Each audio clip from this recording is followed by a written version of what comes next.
Bien-aimés dans le Seigneur, que la grâce, la paix et la bonté vous soient chaleureusement accordées au nom puissant de Jésus-Christ de Nazareth, notre Seigneur et Sauveur qui est mort sur la croix du Calvaire, afin que par son sacrifice, nous puissions avoir la rémission, la rédemption, la justification et l'adoption en tant qu'enfants de Dieu. Aujourd'hui, nous allons nous poser une question qui se pose déjà dans le milieu chrétien.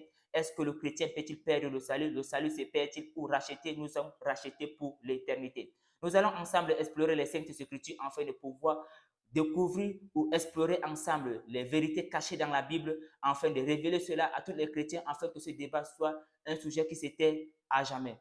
C'est pour cela que je vous invite à lire la citation de Jésus-Christ tirée de l'Évangile selon Saint Jean en son chapitre 10 à partir du verset 27 jusqu'au verset 30.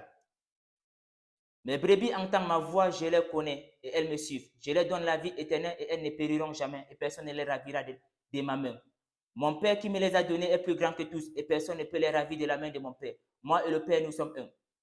Nous comprenons ici que Jésus donne l'assurance du salut et la garantie du salut à tous ceux qui croient en lui. C'est pour cela que la Bible dit qui a le Fils a la vie éternelle et qui n'a pas le Fils ne verra point la vie, mais la colère de Dieu demeure sur lui. Lorsque nous voyons la conversation de Jésus-Christ avec les scribes Nicodème, que Jésus enseigne sur la nouvelle naissance et la nouvelle naissance qui se manifeste une seule fois dans la vie chrétienne parce que Jésus-Christ est mort une seule fois sur la croix et ce n'est pas deux fois et cela ne se reproduira jamais. Nous voyons que Jésus-Christ nous enseigne sur la conversion et le chrétien qui est converti pour une seule fois, mais pourtant la repentance est un processus qui se manifeste plusieurs fois dans la vie chrétienne. Je suis sûr à 100% que tous ceux qui ont déjà donné leur vie à Jésus-Christ ont déjà commis le péché, même en tant que chrétien, chaque jour nous commettons des péchés et chaque jour nous faisons des erreurs. Et en ce moment, je vais vous prouver que chaque jour vous péchez. Parce que ceux à qui la Bible dit, Marie, aimez vos femmes comme Christ a aimé l'Église et s'est donné pour elle-même. Et nous voyons qu'aucun chrétien n'arrive à aimer sa femme comme Christ a aimé l'Église. Et nous voyons que, comme la Bible dit, femmes, soyez soumises à vos maris comme l'Église est soumise à Christ. Et nous voyons qu'aucune femme n'arrive également à se soumettre à son mari. Et nous voyons également que lorsque la Bible dit, elle nous dit, honore ton père et ta mère, nous voyons que personne n'arrive à respecter ce commandement. Parce que la Bible dit, dans les derniers temps, les enfants seront rebelles à leurs parents. Et nous voyons que cela se manifeste aujourd'hui, même dans le milieu chrétien. Et nous allons ensemble explorer la Bible afin de découvrir si le chrétien peut-il perdre le salut ou pas. D'abord, j'aimerais donner une brève définition du salut. Le salut, c'est d'abord la délivrance, la libération.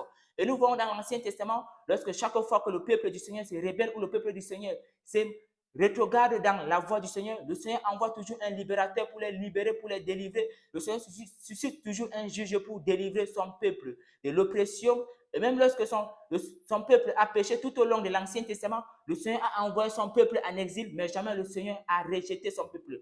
Pourtant, nous comprenons que le Seigneur corrige ses enfants et afin de les amener à la sanctification. C'est pour cela que nous allons ensemble explorer la Bible afin de découvrir si le chrétien peut-il perdre le salut ou d'abord oui ou non. Nous comprenons que Judas Iscariote qui a perdu le salut est d'abord issu et est d'abord fils de perdition qui était destiné à la perdition.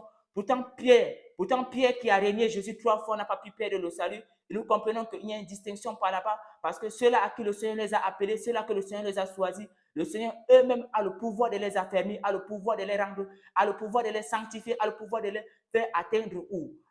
Arriver à la consécration totale au nom de notre glorieux Seigneur Jésus.